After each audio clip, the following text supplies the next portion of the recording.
बिस्मिल्लाहिर्रहमानिर्रहीम अस्सलामुअलैकुम वरहमतुल्लाहि वबरकातुहू। ऑनलाइन कुरान अकेडमी की जानिब से आज नबी करीम सल्लल्लाहु अलैहि वसल्लम का फरमान कि मर्द और औरत किस चीज़ पर मोहतात रहें।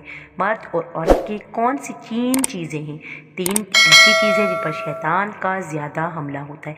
हज़रत इब्न अब्बास रज़ियल्लाहु अन्हु का फरमान है कि शैतान का मर्द की तीन चीज़ों पर ज़्यादा हमला होता है। एक उसकी नज़र पर, नंबर दो उसके दिल पर, और तीसरा उसकी शर्मगाह पर। और औरत का भी तीन चीज़ों पर शैतान ज़्यादा हमला करता है। एक उसकी नज़र पर, दूसरा उसके दिल पर, और तीसरा उसकी सीरीन पर। अल्लाह ताला हम सबको अमल की तौफीक अता फ़रमाए।